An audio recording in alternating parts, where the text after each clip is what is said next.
What's going on, my high vibration expressions of God on earth? Let's break down vision and identity, or who you are being and what you're doing.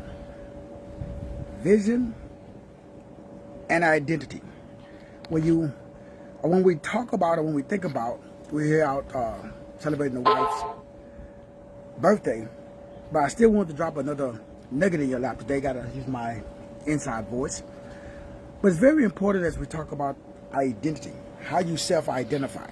We all know how you self-identify determines how high you fly. How you self-identify. So your identity is your self-concept. That's how you see yourself. So we all see ourselves differently. Everybody has a different perspective. Everybody has a different title. Everybody has a different label. Everybody has a different disposition.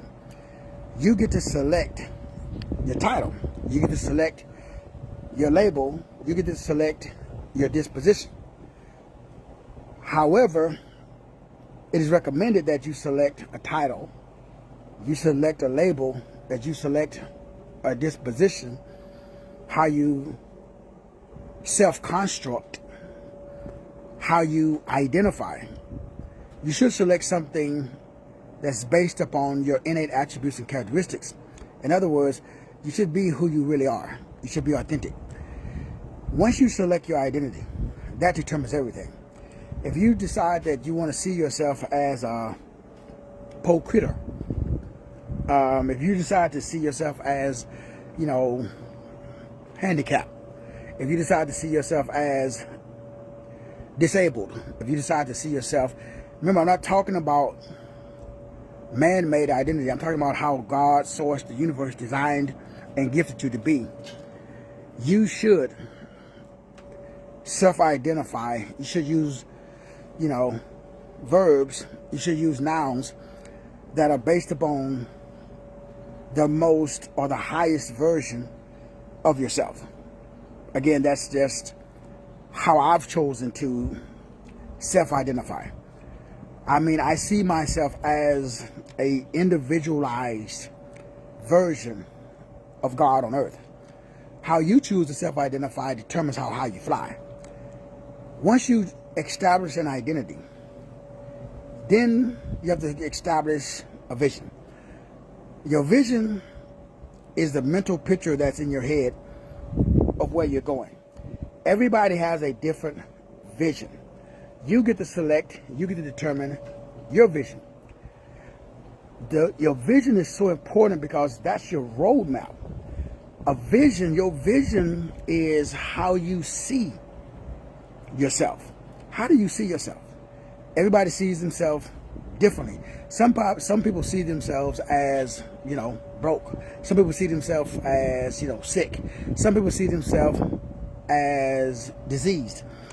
You should see yourself the way God designed yourself. You are fearfully and you are wonderfully made in the image and likeness of God. That should be your vision. The vision is the highest version of yourself, because how you identify your personal identity, then when you add your personal vision, that determines, so you got who you're being, and then you got a destination. So you got a starting place. I'm starting here, but I'm going there. With those two things, that is a recipe for success. The recipe for success is your self-construct or your identity, and then you marry that with your vision. Your vision should be so powerful that it should be scary. Your vision, if you have a vision of yourself, if you got a vision of where you want to be and where you want to go, and it doesn't scare you, it's too small. Most people are afraid to dream. Most people don't believe, especially now with the economy, politics, and all of this good stuff. Most people have a small dream, and so it's not motivating. It's not amplifying. It doesn't inspire you. You don't get up in the morning and you don't see what you can be, because we're limited by our current version of ourselves. So once you establish your new reality, your old reality will now start to fight. So most people establish a dream. Let's say you making $100,000 a year, and you decide that you want to make 500,000, where the $100,000 version of you doesn't want to die. It doesn't want to go away. When you establish the new $500,000 version, the $100,000 version of you does not want to release the reins.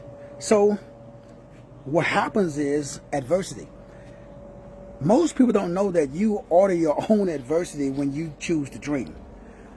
The problem with establishing a new version of yourself is the old version of you doesn't want to die. It doesn't want to let go.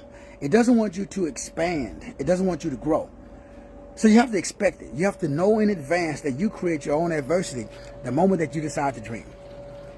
So it's very important that you understand your identity determines how high you fly.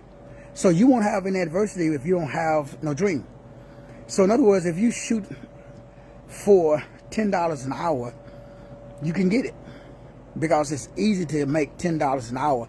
It doesn't require you to dream. It doesn't require you to improve yourself. It doesn't require you to do any shadow work. It doesn't require you to deal with your negative habit pattern. It doesn't require you to get more knowledge and more information. It doesn't require you to do anything. Because when you settle for being less than God's best, it's easy. It's easy to settle. It's easy to shoot for a low, and everybody's definitions are different. $100,000 to some people is no money, but $100,000 to somebody else is a lot of money. So it's done unto you as you believe. So number one is your self-concept, your self-image, your self-identity. I see myself as an individual expression of God on earth. For some people, that's difficult. So I see myself as God in a human body. For some people, that's difficult. I understand. But you get to choose how you self-identify. I don't see myself, and I don't limit myself. I don't assign the labels that's been given to me by the dominant culture. I establish my labels based upon the universe, based upon my cosmology, my theology, and my biology. That's number one, my identity. After the identity comes the vision. Man, the vision is a mental picture in your head. That mental image, you should see yourself as wealthy, healthy, wise, and in a great relationship with yourself, with God, and with others.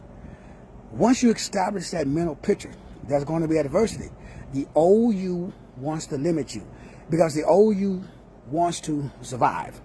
The new you wants to thrive. So there's a difference between surviving and thriving. That's my nugget for the day. I love you. I appreciate you.